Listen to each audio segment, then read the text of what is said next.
बबली, तेरी कजन पूजा का दूल्हा सिर्फ 12वीं पास है। अरे उसका खुद का बिजनेस है, दिखने में भी कॉन्फिडेंट है। और पता है, हर इंसान को अपनी मर्जी का मालिक होना चाहिए। यहाँ सबके पास वो हक था। सबने वही किया जो उन्होंने चाहा, सिर्फ अपने अपने दिल की सुनी। लेकिन जब किसी की मर्जी किसी और का जीना दुश्वार कर दे, तो क्या वो मर्जी खुदगर्जी नहीं हुई?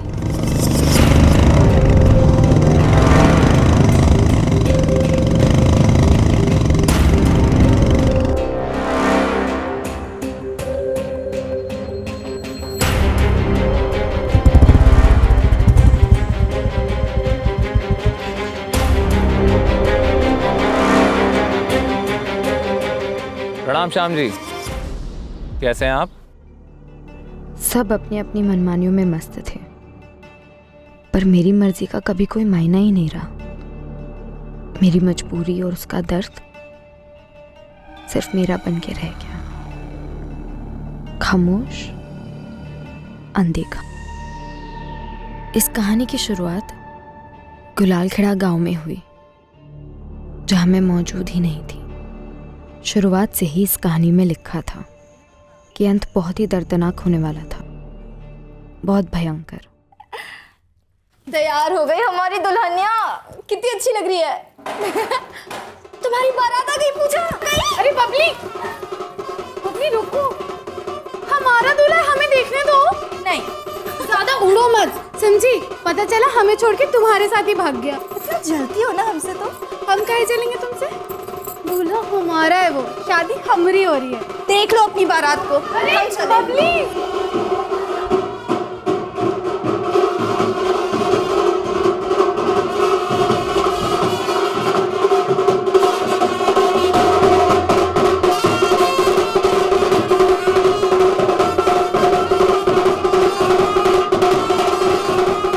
शादी हमारी कासिन पूजा की हो रही थी, लेकिन लाइफ मेरी सेट होने जा रही थी। क्या बात है बबली, आज बड़ा बत्ती से निकाल रही हो। ताकि कोई तो फंसे ना, हमारी भी तो निकल पड़े बहना। कोई आने वाला था जिसने एंट्री शादी के हॉल में नहीं, सीधे हमारे दिल में ले ली।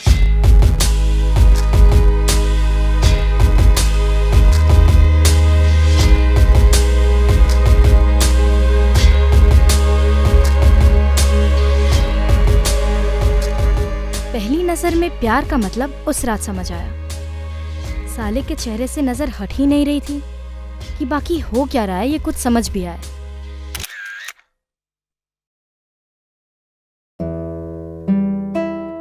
एक हम ले लें, कोई एतराज तो नहीं है ना? चाहे तो 2 ले लीजिए, यहाँ और भी है, आप ही के लिए तो है।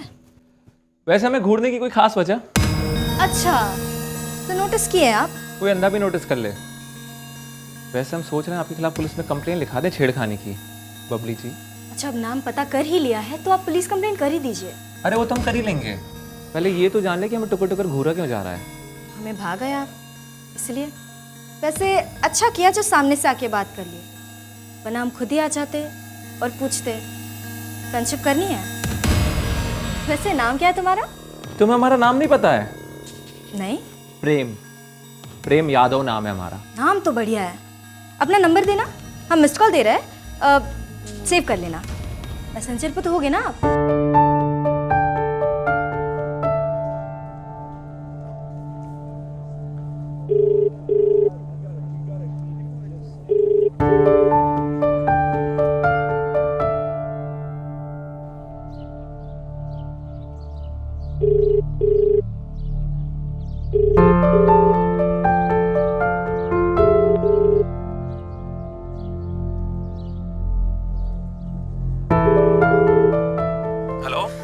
प्रेम यादव जी? हाँ जी, कौन बोल रहा है? अरे आपने हमारे खिलाफ कंप्लेन नहीं की घूरने के इल्जाम में? ओह तुम? नाम भूल गए ना? नंबर भी सेव नहीं किया होगा। अभी सेव कर लीजिए। बबली बोल रहे हैं, बबली पांडे। कैसी हो तुम बबली? हम हद से ज्यादा अच्छे हैं, लेकिन आपको तो जानने में इंटरेस्ट ही नहीं है ना। पिछले 4 दिनों में एक बार फोन नहीं किया आपने, तो हमने तरस खा के सोचा कि हम खुद ही कर लेते हैं। 4 दिन में 10 बार फोन कर चुके हैं आपको, 2.5-3 किलो मैसेजेस भी भेज दिए। लेकिन आपने एक का भी रिस्पॉन्स दिया? वो हम थोड़ा बिजी चल रहे थे। हाँ हाँ, हम तो बिल्कुल खाली बैठे हुए हैं। अरे ऐसा नहीं है, हम तुमको फोन करने ही वाले थे। हम ना कोई कल पैदा नहीं हुआ है। अगर इंटरेस्ट नहीं है तो बता दीजिए ना, हम मरवर नहीं जाएंगे। अरे ऐसी बात नहीं है। ऐसा नहीं है तो कैसा है? यहाँ कॉलेज में ना लंबी लाइन लगी हुई है हमारे पीछे। एक से एक लड़का हमारी फ्रेंडशिप की अपॉइंटमेंट लेने के लिए खड़ा है, लेकिन हमने सबको हटाकर किसे नंबर दिया? आपको। और आपने क्या किया? कुछ नहीं। गुस्सा नहीं करते? अच्छा मैं माफ कर दूं। ठीक है ठीक है। वैसे मिलने की हिम्मत रखते हो या और थोड़ा भाव खाना है? बोलो कब कहाँ मिलना है? बोलो तो अभी आ जाते हैं। अभी नहीं, कल हम 10 बजे मिलेंगे कॉलेज के गेट के बाहर, एसके कॉलेज गुलाल खेड़ा।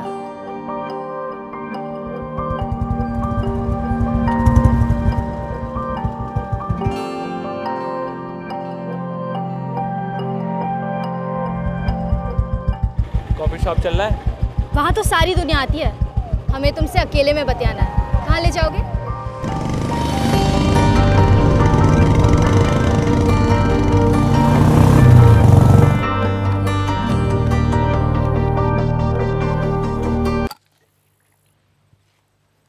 कुछ मिलाए तो नहीं हो ना इसमें? बेहोश तो तुम हमको कर दियो। क्या करें, हम हैं ही ऐसे, और हमें दिख रहा है कि हम तुमको बहुत पसंद आए। चलो फिर कह दो अपने दिल की बात। हमने तो पूजा की शादी में पहले ही कह दिया था। शादी में तो तुमने हमें मौका नहीं दिया कुछ कहने सुनने का। हमें पसंद करते हो या नहीं? हाँ। शादी में तो बड़े लौ चुंबक बन के घूम रहे थे, सबके सब खींचे चले आ रहे थे तुम्हारी तरफ। हम पर भी तगड़ा इंप्रेशन बन गया। ऐसे हो कौन तुम? नहीं, हमारा मतलब है कि करते क्या हो? काम हम प्रॉपर्टी डीलिंग का करते हैं। कुछ जमीन है हमारी, यहाँ गुलाल खेड़ा में भी है। बढ़िया है। और रहते कहाँ? सेवरिया। देखो प्रेम, फ्रेंडशिप का प्रपोज तो हमने कर दिया, तो अब बनता है कि अगला कदम तुम उठाओ। कर दो फिर प्यार का प्रपोज। 3 शब्दों में कहना होगा, और हाँ एक कंडीशन है, आई लव यू नहीं बोल सकते। आम हो गया है ना? तो तुम्हारा समय शुरू होता है अब।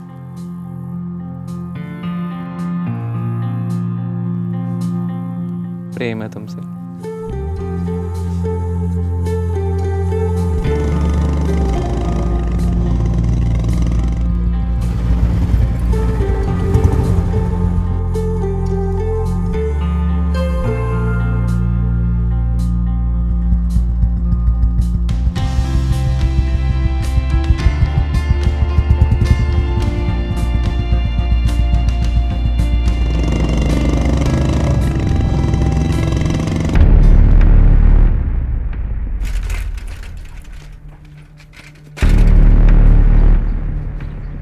रघुनाथ भैया, एक तो बात करना था आपसे। बोलो जगन। भैया पता नहीं आप दोनों को पता है कि नहीं, हमको भी समझ में नहीं आ रहा, आपको बताएं कि नहीं बताएं। बुझाओ मत बुझाओ, डिलीवरी में कोई गलती की हो क्या जी? रघुनाथ भैया, वो आपकी बेटी है ना बबली, उसको हम देखे आज। देखे मतलब? अरे कहाँ देखे जगन? एगो लड़का के संगे देखे उसको आज। कौन लड़का के संग? भैया वो प्रेमा नहीं है, प्रेम यादव सेवरिया वाला, ओकरा संगे। तुम देखे का? वो दोनों मोटरसाइकिल पर बैठे थे, बहुत पास पास चिपक के। बबली उसका ऐसे कमर पे हाथ। चुप। तुम कॉलेज में नहीं थी बबली? नहीं थे। तुम्हें पता था देवेन? नहीं बड़े पापा, हम तो हमेशा क्लास में ही होते हैं। हमें लगा बबली दीदी भी क्लास में ही होगी। जब तुम कॉलेज में नहीं थी तो कहाँ थी? घूमने गए थे। कब से चल रहा है ये घूमना? कुछ टाइम से। सेवरिया का प्रेम यादव है ना? पापा हमने कुछ गलत काम नहीं किया है, वो बहुत अच्छा लड़का है प्रेम। अच्छा लड़का है? जी पापा, हम उसे पसंद करते हैं और वो भी हमें बहुत पसंद करता है। दरअसल वो आपसे बात करने आने वाला है। प्रेम यादव कौन है, क्या करता है, कुछ मालूम भी है तुमको? चाचू उसका अपना प्रॉपर्टी का बिजनेस है और बहुत अच्छा चलता है वो बिजनेस। वो अपने पैरों पर खड़ा है। प्रेम यादव अपने पैरों पर कैसे खड़ा है जानती हो? लोगों के पैर तोड़कर, उन्हें काट कर। प्रणाम श्याम जी, कैसे हैं आप? आपके आगे हाथ जोड़ रहा हूँ प्रेम भाई। हाथ मत जोड़िए, जमीन छोड़िए, बात खत्म। वरना क्या है ना, हाथ जोड़ने के चक्कर में दोनों टांगे गंवा बैठेंगे आप। और ये सारे के सारे कागजात A to Z तैयार हैं। चलिए हमारे संग रजिस्ट्री ऑफिस, अब कर दीजिए दस्तखत। प्रेम भाई ऐसे तो हमारी सारी जमीन छिन जाएगी। 2 गज जमीन हम पक्का छोड़ देंगे, फिर आपकी मर्जी है उसमें खुशी खुशी जिंदा रहना है या दफन हो जाना है।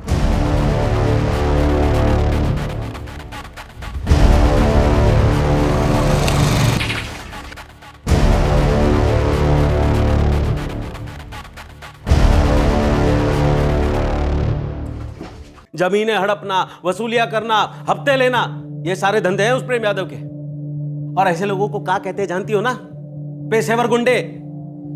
उसका बाप कांस्टेबल है और अपने बाप के दम पर पूरे सेवरिया में आतंक मचा रखा है उसने। डंके की चोट पे गुंडागर्दी करता है वो वहां पे। और तो और गुलाल खेड़ा में भी दखल देने लगा है वो। प्रेम यादव अपने बाप की भी नहीं सुनता है। तूने दिनेश बंसल की पिटाई की प्रेम?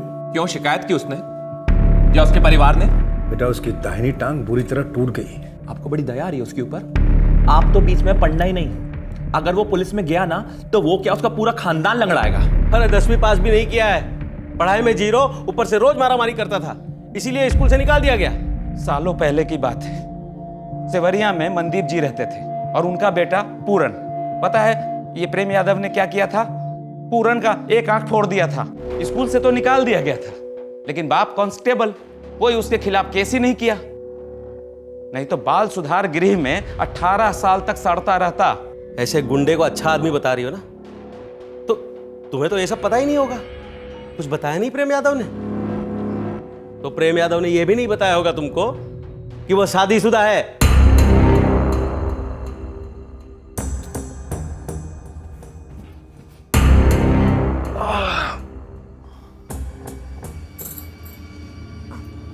चाय लाए? मांगे हम? नहीं, बस पूछने आए थे। हमने नहीं मांगी मतलब हमें नहीं चाहिए। आइंदा से ऐसे ही मत पूछना। कॉलेज में मन नहीं लगता ना तुम्हारा, तो एक काम करो, अब ऐसे घर में रहो और मम्मी का हाथ बटाओ। हम तो कह रहे हैं इसके लिए लड़का उड़का देखना शुरू कर दीजिए, कहीं कोई ऊंच नीच हो गई तो। ठीक है ठीक है, अब तो वही करेंगे। बबली, अब से तुम्हारा कॉलेज बंद। पापा एक बार मिल ले हम प्रेम से। क्या है, जितना असलियत हम उसके बारे में बताए हैं वो काफी नहीं है। ये सब कब से चल रहा है तुम दोनों के बीच में? तुमसे मिली कैसे? बड़े पापा कॉलेज में तो देखे नहीं इस प्रेम यादव को। तो फिर उस कमीने ने कैसे फंसा लिया अपनी बच्ची को? पापा हमने शुरुआत की थी। बेशरम भैया। भैया क्या कर रहे भैया?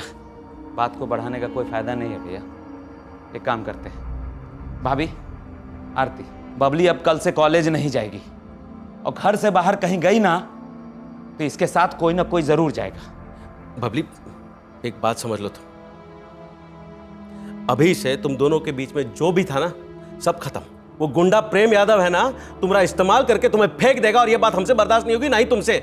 आज के बाद तुम उस प्रेम यादव के बारे में सोचोगी भी नहीं।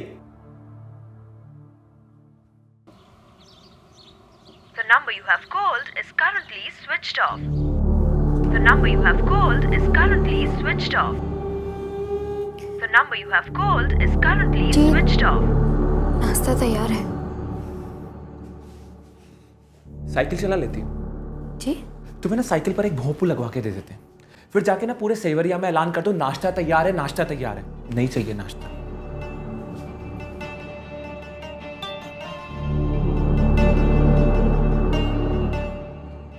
भैया 4 दिन से कॉलेज भी नहीं आई बबली भाभी। ऐसा भी क्या हो गया बे? वो अपने राजकुमार है ना, उससे बताया ना, वो दूर का भाई लगता है ना बबली भाभी का। अब प्रेम भाई, बबली हमारे बहन तो है लेकिन बहुत दूर का है, मतलब ऐसा कि ज़्यादा बात नहीं होता है। हाँ तो जाओ बात करो और पता करो कि काहे हमें लिफ्ट दी और काहे हमें पटा लिया, और अब फोन बंद करके बैठी, कॉलेज भी नहीं आती बे। ठीक है, हम पता करते हैं, अब बताते हैं आपको। देखो जल्दी पता करो। एक बात बताएं, माथा बहुत जम के घूम रहा है हमारा।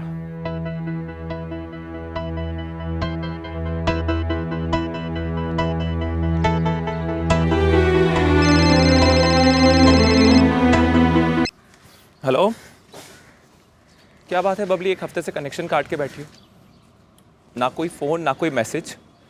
अगर कोई बात थी तो सामने से बोल देती ना हमको। अगर तुम पहले से हमें सब कुछ सामने से बता दिए होते ना तो आज ये मसला नहीं होता। तुमको पता है हमको गोल गोल बातें पसंद नहीं है। हाँ, इसलिए तुम राजकुमार भैया को कह के हमसे फोन करवाए। क्या बात है बबली, हमसे कोई गलती हो गई क्या? नहीं, गलती तो हम किए जो तुम्हारी असलियत जाने बिना तुम्हारे प्यार में पड़ बैठे। कैसी असलियत? क्या मालूम पड़ा तुमको? यही कि तुम एक गुंडे हो, कोई प्रॉपर्टी वॉपर्टी की डीलिंग नहीं करते बल्कि हड़पते हो, वसूली करते हो। क्यों छुपाई ये बात हमसे?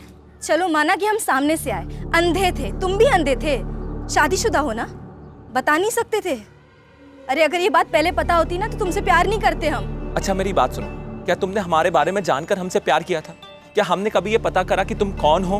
देखो यार, बात सीधी सी है, तुम्हें हमसे प्यार हुआ और हमें तुमसे प्यार हुआ। हाँ मानते हैं, गलती हो गई और इस गलती के लिए माफ कर देंगे अपने आप को। अरे ऐसा क्यों बोलती हो बबली, हम तुमको सब कुछ बताने ही वाले थे, बस सही मौके का इंतजार कर रहे थे हम। जो अब कभी आएगा ही नहीं प्रेम। ऐसा मत कहो, हम तुमसे सच्चा प्यार करते हैं बबली। हम कैसे मान ले तुम्हारी बात? इतनी झूठ बोलते आए हो अब तक। देखो हम तुमसे झूठ नहीं बोले, बस हम कुछ बोले ही नहीं क्योंकि हमें सही मौका नहीं मिला। देखो तुम्हें हमें एक मौका देना ही पड़ेगा हमारी बात कहने का। अब कहने लायक क्या बच गया है प्रेम? देखो वो सब हम तुमसे मिलकर बताएंगे। देखो मना मत करना प्लीज, आज तक जिंदगी में ना हमने कभी किसी को प्लीज नहीं कहा है। देख भारती, हम आधे घंटे में तुझे चौक में मिलेंगे, ठीक है? और फिर हम एक साथ घर जाएंगे। इतना बड़ा रिस्क लेके आई हो, देख लेट मत करना। अगर किसी को पता चला ना, हमारा कॉलेज जाना भी बंद हो अरे जाएगा। नहीं करेंगे लेट बाबा, आधे घंटे में मिलते हैं, पक्का प्रॉमिस। पक्का ना? हाँ हाँ बाय, ठीक है, बाय बाय।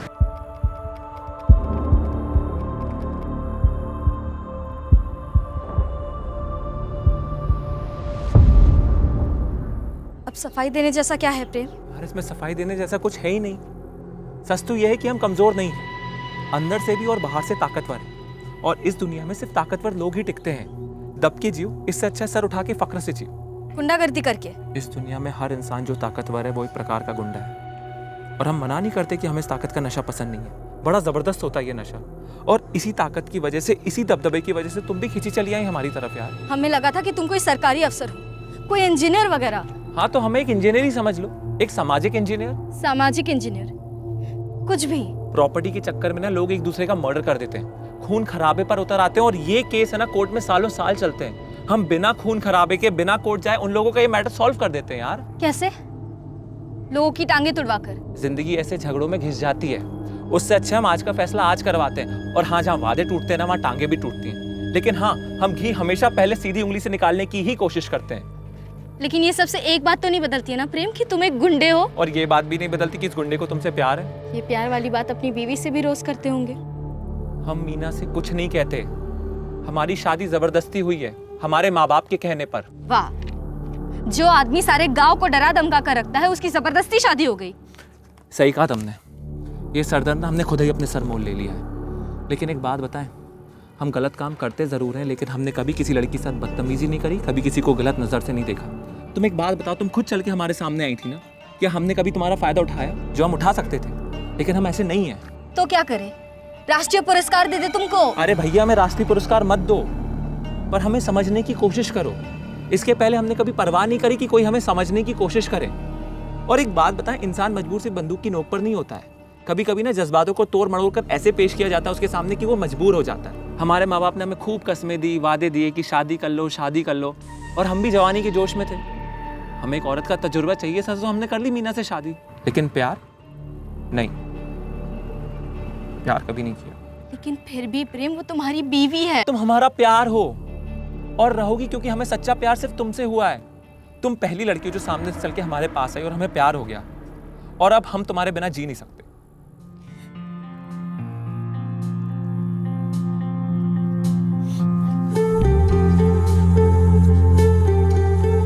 अब हमारा क्या होगा प्रेम?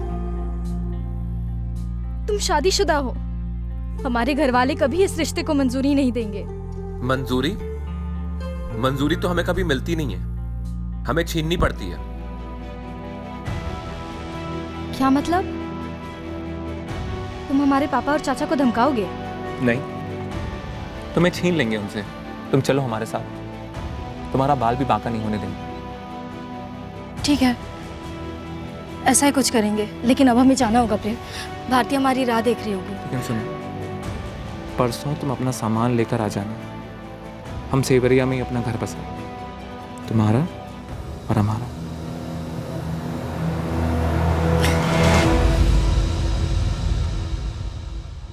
हमने हमारे परिवार के किसी भी सदस्य को भनक तक लगने नहीं दी कि हम प्रेम से फिर से मिले थे। उस दिन हम ऐसे ही पेश आए जैसे कि वो कोई और आम दिन था। किसी को हल्का सा भी शक होने नहीं दिया कि हम क्या करने जा रहे हैं। प्रेम ने कहा था कि बस कुछ कपड़े साथ ले आना। हम दोनों अपनी नई जिंदगी शुरू करने वाले थे। मम्मी, चाची, वो भारती को कुछ सामान खरीदना है, तो हम उसके साथ मार्केट चले जाए। बेटा खाना लगा ही रहे हैं। अरे भारती को भी खाने पे बुला लेना, फिर हम सब साथ मिलके जाएंगे। हमको कुछ सामान भी खरीदना है। चाची, लेकिन भारती का दोपहर को तो क्लास है ना, हम आधे घंटे में आ जाएंगे। ठीक है, जल्दी निपटा कर आ जाना।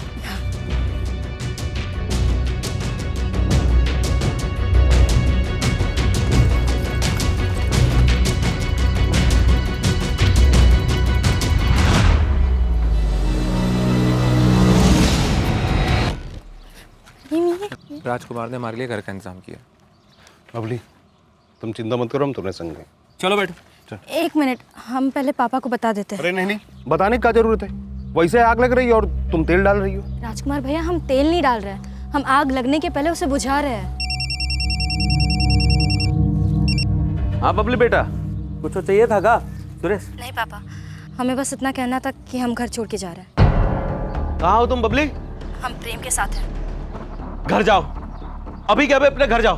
हाँ पापा, हम घर ही जा रहे हैं, अपने नए घर जो हम और प्रेम मिलकर बसाएंगे। पगला गई हो तुम? अरे तुम बच्ची हो अभी। पापा, हम बच्चे नहीं हैं, बालिग हैं, अपना भला बुरा समझते हैं, अपने फैसले खुद ले सकते हैं। और हमने फैसला ले लिया, हम प्रेम से प्यार करते हैं और उसी के साथ जीवन बिताएंगे। हेलो हेलो, क्या हुआ भैया? पगला गई है, कह रही है प्रेम के साथ जा रही है। बबली? हाँ। The number you have called is currently switched off.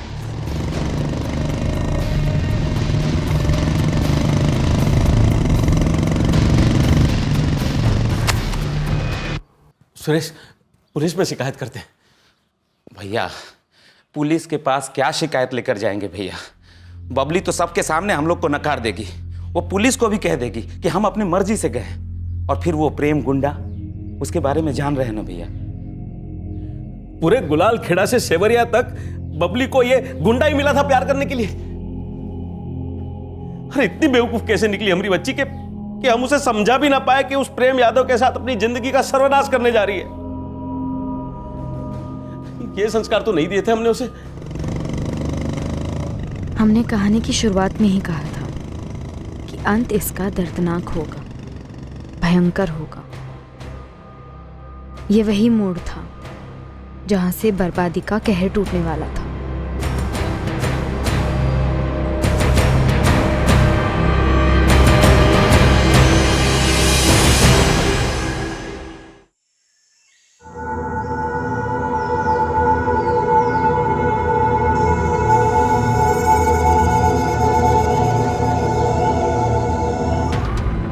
Bhawanipur जंगल के इलाके से खबर आ रही है, एक औरत की सर कटी लाश मिली हुई है जंगल में।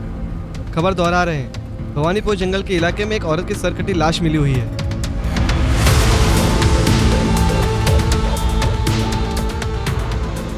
सब फैल जाओ, पूरी संभावना है कि सर आसपास कहीं फेंक दिया गया हो या फिर गाड़ दिया गया हो।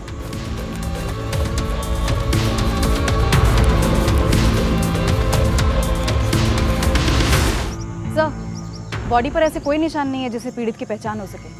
सर काटने का मकसद वही था, पहचान ना हो सके।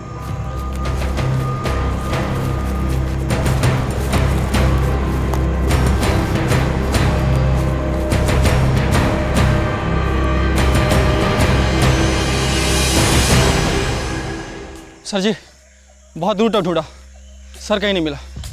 और फैल जाओ, कोई भी नाला, कोई भी नहर छूटने ना पाए। जरूरत पड़े तो आसपास की जमीन भी खोदो। आप अपनी टीम भी लगा देंगे ढूंढने में तो अच्छा रहेगा। घर तो यहाँ फेंक दिया गया है, सर शायद जंगल के किसी दूसरे हिस्से में फेंक दिया गया हो।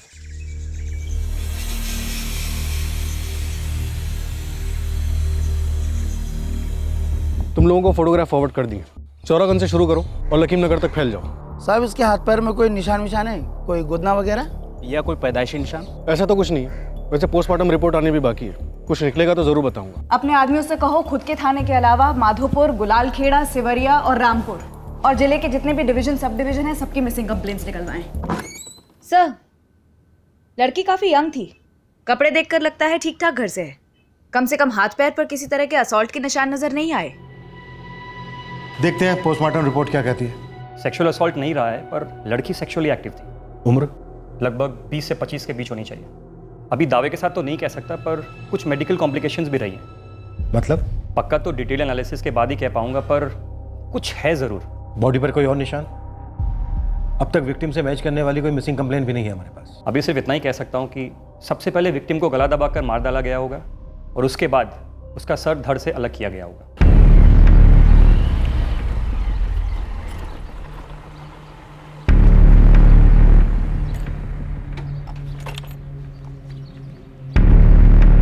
मुकेश, कि तुम ठीक नहीं किए हो और इसका नतीजा ना तुमको भुगतना ही पड़ेगा। वाह राजकुमार, ये तुम हमसे कह रहे हो कि हम ठीक नहीं किए? एक भाई दूसरे भाई को मारने पर उतारू हो जाता है, वो ठीक है? बताओ भाई, तुम कौन सा सही काम किए हो? तुम तो अपने पूरे खानदान को धोखा दिए हो राजकुमार चतुर्वेदी, और ये का नतीजा तो सबको भुगतना पड़ेगा, तुमको भी। सर, टीम अभी भी लगी हुई है। जंगल का चप्पा चप्पा छाना जा रहा है, पर विक्टिम का कटा हुआ सर अभी तक नहीं मिला है। सर, कोई भी मिसिंग कंप्लेन विक्टिम की प्रोफाइल से मैच नहीं कर रही। शायद इसे कोई मिस ही नहीं कर रहा, शायद जिसने इसे मिस करना चाहिए उसी ने मार डाला। सर, आसपास के गांव के खबरियों को अलर्ट कर दिया गया। लड़की यंग थी, हो सकता है उसे कपड़ों से कोई रिश्तेदार या फिर कोई सहेली पहचान ले। अगर किसी वजह से फैमिली वाले सामने ना आना चाहते हो तो खबरियों से कहो कि होशियारी से पता करें कि आसपास के गाँव में कोई ऐसी लड़की है जो कई दिनों से अपने घर नहीं लौटी। लड़की सेक्सुअली एक्टिव थी, हो सकता है कोई बॉयफ्रेंड का मामला हो या फिर पति ने खुद मार डाला हो। और कलर फोटोग्राफ्स के पोस्टर्स बनवा, पूरे जिले में पूरी डिटेल्स के साथ लगवा दो।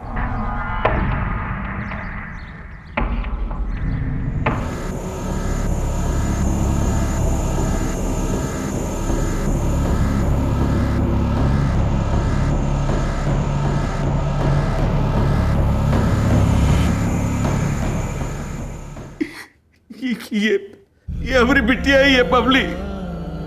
बबली भैया। हाँ मैडम जी, ये हमारी भतीजी बबली ही लगती है। किसने किया ये सब? बबली तो सेवरिया में थी अपने सेवरिया में किसके साथ थी बबली?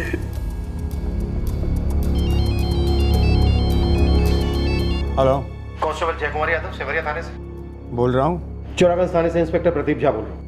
जय हिंद साहब। बबली पांडे कहाँ है जयकुमार? वो तो अपने पिता के घर होगी गुलाल खेड़ा में। क्या बात है साहब? जयकुमार, तुम तुरंत चौरागंज सिविल हॉस्पिटल पहुंचो। पर क्या बात है, कुछ बताइए तो सही। तुम पहुंचो, पता चल जाएगा। 2 हफ्ता पहला तक तो बबली हमारे साथ ही थी, हमारे घर में। फिर अचानक से जिद पकड़ ली कि सेवरिया लौट जाऊंगी, और लौट गई। हम सब ने बहुत रोका साहब, लेकिन बबली हमारी सुनती ही कहा थी। बबली बेटा, ये क्या जिद लगा रखी हो? पापा, अब वो हमारा घर है और हम अपने घर जा रहे हैं। प्रेम तो जेल में है ना, एक बार उसे रिहा हो जाने दे, उसके बाद जहां मर्जी उसके साथ चली जाना। बबली, तुम सुन काहे नहीं रही हो? तुम उसकी पहली पत्नी के साथ उसी घर में, हमको ही ठीक नहीं लग रहा है। मम्मी, जितना हक मीना का उस घर पे बनता है उतना ही हमारा भी बनता है, और हम यह हक होना नहीं चाहते। बबली का पति प्रेम यादव जेल में क्यों है? कुछ पता नहीं साहब, वो जेल में क्यों था, वो प्रेम यादव उसका पति था भी या नहीं, बबली और प्रेम ने शादी की थी या नहीं, हमको कुछ नहीं पता। और साहब, जैसे ही हम लोगों को पता चला कि प्रेम यादव गिरफ्तार हो गया किसी मामले में, हम लोग फौरन प्रेम यादव के घर गए थे और बबली को अपने घर ले आए थे। प्रेम भैया, आपके पापा गए हैं चौरागंज सिविल अस्पताल। पुलिस को कैसे पता कि वो हमारी बबली ही है? बबली के पापा और चाचा ने पहचान की है। हम कहे थे तुमको बबली को घर तक छोड़ कर आना। हम आपका सिर का कसम खा कह रहे हैं, हम वैसे किए थे। बबली के घर वालों को यकीन है कि वो बबली? हमको नहीं मालूम, वो मायके चली गई थी, तब से हम उसको देखे तक नहीं। साले तुमको कहे थे कि उस पर नजर रखना, उसके साथ रहना, समझ में नहीं आ रही तुमको? बबली के पापा और चाचा कह रहे थे कि वो 2 हफ्ता पहले ना मायके से चली गई, आपके पापा के घर में सेवरिया लौट आई है। ये बबली का ही है, लेकिन बबली हमारे घर लौटी नहीं साहब। 2 हफ्ते पहले, 3 हफ्ते पहले ये अपने मायके गुलाल खिड़ा चली गई थी। बबली के बाप और चाचा उसे हमारे यहाँ से ले गए थे। उसके बाद वो हमारे यहाँ लौट ही नहीं सर। वो तो अपनी जिंदगी पे खुद एक ग्रहण लगा कर बैठी थी। अरे हमने कोनो बात कभी नहीं सुनी, कभी नहीं। ना मैडम, बबली यहाँ लौटी ही नहीं। 3 हफ्ता पहले जो गई थी मायके, तब से लौटी ही नहीं थी। कुसुम जी, ये पुलिस वाले का घर है, इसलिए ये मत समझिएगा कि हम कोई ढील भर देंगे। हम सच कह रहे हैं मैडम। आप चाहे हमें ढील दो या सख्ती दिखाओ, पर यही सच है। आप चाहो तो प्रेम के बाबूजी से पूछ लो। तुम मीना हो ना, प्रेम यादव की पहली पत्नी? ये लोग झूठ बोल रहे हैं सर, सरासर झूठ बोल रहे हैं। जय कुमार जी, आपने वर्दी पहनी है, आपका बेटा गुंडा है, इसका मतलब ये नहीं कि आप जिसे चाहो उसे कुचल दो। हमने कुछ नहीं किया है साहब। सही कह रहे हैं साहब, इन्होंने वाकई में कुछ नहीं किया। करीब करीब 1 साल पहले इनका शादीशुदा गुंडा बेटा प्रेम हमारी भोली भाली बबली को बहका के भगा ले गया। हम तो मजबूरी में कुछ नहीं कर सके थे, लेकिन ये इन्होंने कानून का रखवाला होने के बावजूद कुछ नहीं किया। हम तो तभी समझ गए थे साहब कि हमारी बेटी ने खुद की जिंदगी को नर्क में धकेल दिया है। जय कुमार, क्या ये सच है कि तुम्हारा बेटा प्रेम बबली के साथ अलग घर में रह रहा था?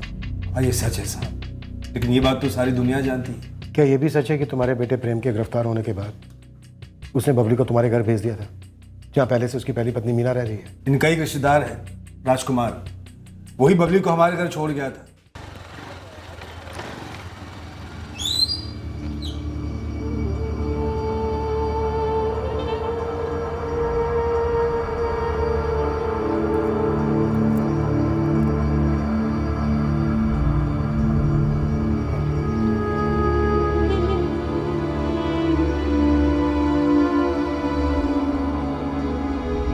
चाचा, प्रेम भाई बोले हैं कि बबली को यहाँ छोड़ दें, आप मिलाइएगा जाके प्रेम भाई से। पापा, जब तक हमारी जमानत नहीं होती बबली आप लोगों के साथ ही रहेगी, ख्याल रखिएगा उसका।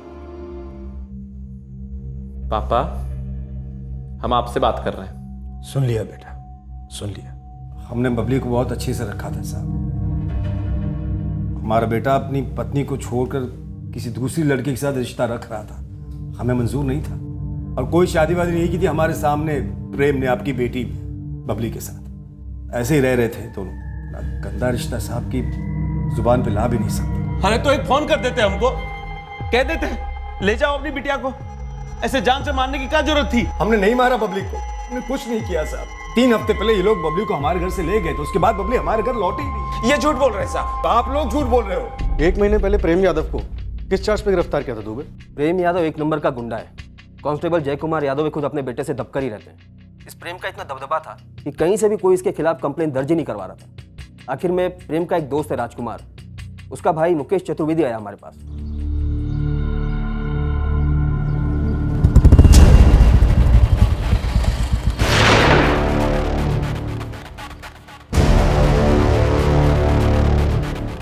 देखो मुकेश, ऐसा है, ये जो गोलियां है ना, हमारे हाथों का मैल है। टॉफियों के भाव मिलती हैं ये। अब इतनी सस्ती मौत मरना चाहते हो क्या? अगली बार ना 6 की 6 तुम्हारे सीने के अंदर होगी और तुम इस दुनिया से बाहर होगे। हमारी बात मान जाओगे तो अपनी बेटी के हाथ पीले होने तक जिंदा रह जाओगे। बाकियों की तरह ये मुकेश डरकर चुप नहीं बैठा, उसने सीधे हमारे पास आकर कंप्लेंट दर्ज करवाई। हम लोकेशन पर गए, गोलियों के शेल्स इकट्ठा किए और सीधे बंदूक सहित इस प्रेम यादव को उठा लिया। प्रेम यादव इसी बंदूक से फायर किए थे हवा में? हाँ, इसी गन से फायर किए थे। बहुत चर्बी है रे तेरे अंदर। चर्बी हम में नहीं, उस मुकेश में। साले का जो बहुत मोटा हो गया है। साले, तेरा बाप हवलदार क्या हो गया? तुझे लगता है कानून तेरा गुलाम है? सर जी, आप तो रहने ही दो, ये सब मामले आपसे सेट नहीं होंगे। तेरा सेटलमेंट तो अब हम करेंगे। ऐसा चार्ज लगाएंगे ना कि जमानत भी नहीं हो पाएगी तेरी। सुनो, हम जल्दी बाहर आएंगे, हम राजकुमार को भेजेंगे, उसको हम सब बता देंगे। तुम बिल्कुल चिंता मत करना, हम जल्दी आ जाएंगे। बिल्कुल चिंता मत करना। ये प्रेम यादव उस बबली के साथ सेवरिया के बाहर किराए की कोठी में रह रहा था, जहां से हमने उसे गिरफ्तार किया था। इस प्रेम यादव की फैमिली और बबली की फैमिली दोनों एक दूसरे पर इल्जाम लगा रहे हैं दुबे। दोनों का कहना है कि बबली उनके यहाँ थी ही नहीं। मुझे तो शक है प्रेम यादव ने बबली को मरवाया होगा जेल से। मुमकिन है, लेकिन ये प्रेम बबली को मरवाएगा क्यों? गुंडा है, ऊपर से गर्म दिमाग, ऑलरेडी शादीशुदा भी है, कहीं से कोई भनक मनक लगी होगी या फिर कुछ सुना होना होगा या सीधे सीधे 1 साल में ऊब गया होगा इस बबली से। या ये भी हो सकता है कि कोई इस बात का इंतजार कर रहा हो कब ये प्रेम अंदर जाए और कब उसे बदला लेने का मौका मिले। शादी का प्रेम यादव की फैमिली के पास भी तगड़ा कारण है ये कांड करने का। प्रेम के माँ बाप खुश तो नहीं थे इस बबली के घर में आने से, मौके के इंतजार में रहे होंगे जो उन्हें प्रेम यादव के जेल जाने से मिल गया। सर, प्रेम का ट्रैक रिकॉर्ड कहता है कि ये काम वो खुद भी करवा सकता है। उसके पंडरों को राउंड अप करने के ऑर्डर दिए। क्या 1 साल इस लड़की बबली के साथ रहकर ऊब गया था प्रेम यादव? या फिर प्रेम की फैमिली ने सोचा कि प्रेम जेल में है, अच्छा मौका है बबली को रास्ते से हटाने का? सर, मिसिंग कंप्लेंट भी दर्ज नहीं हुई है, जाहिर सी बात है कोई नहीं चाहता था कि ये मर्डर पुलिस के नोटिस में आए। वो तो बबली के पिता और चाचा तक बात पहुंची तब सब कुछ सामने आया है। यस डॉक्टर गुप्ता, कुछ पता चला क्या मेडिकल कॉम्प्लिकेशन थी बबली के साथ? जी हाँ, हमने ऑटोप्सी दोबारा की है और विक्टिम बबली के गर्भाशय टेस्टिंग से पता चला है कि विक्टिम बबली प्रेग्नेंट थी और हाल ही में उसका एबॉर्शन हुआ था। फोर्स्ड अबॉर्शन लगता है? हम जिले के सभी अबॉर्शन क्लिनिक्स में पता कर सकते हैं। एबॉर्शन सर्जिकल नहीं, मेडिकेशन थ्रू है। दवाइयाँ देकर गर्भ गिराया गया है और ये तभी मुमकिन हो सकता है जब प्रेगनेंसी 1 से 1.5 महीने की हो या मैक्स टू मैक्स 6 से 8 हफ्ते की। अब दवाई बबली ने खुद ली या उसे ज़बरदस्ती खिलाई गई, ये तो पता नहीं चल सकता ना। देखिए, दवाइयाँ इंसान खुद भी ले सकता है या फिर कोई किसी खाने की चीज़ में मिलाकर दे भी सकता है। अबॉर्शन वजह हो सकती है कत्ल की, बबली की शादी नहीं हुई थी। सर, ऐसी प्रेगनेंसी में कई लोगों को दिक्कत हो सकती है। दरअसल हर किसी को दिक्कत हो सकती है। बबली के फोन रिकॉर्ड्स निकलवाओ, देखते हैं उसकी सेल लोकेशंस क्या कहती हैं। इस वक्त हमारे पास 2 पार्टी संदिग्ध हैं। एक गुलालखेड़ा में बबली के माँ बाप जिनका कहना है कि बबली सेवरिया में थी, दूसरी सेवरिया में प्रेम यादव के माँ बाप जो कह रहे हैं कि बबली अपने मैके गुलालखेड़ा में थी। जरूर इन दोनों में से कोई एक झूठ बोल रहा है।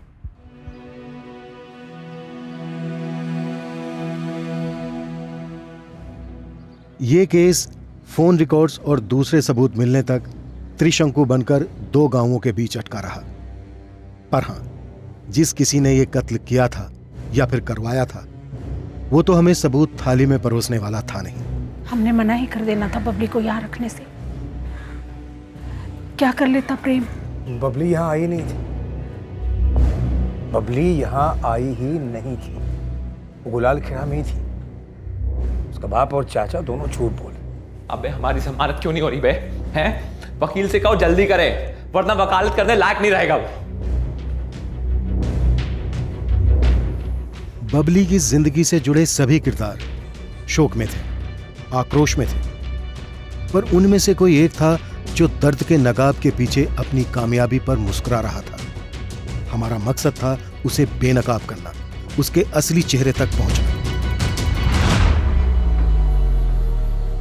हमने कहानी की शुरुआत में ही कहा था कि अंत इसका दर्दनाक होगा, भयंकर होगा।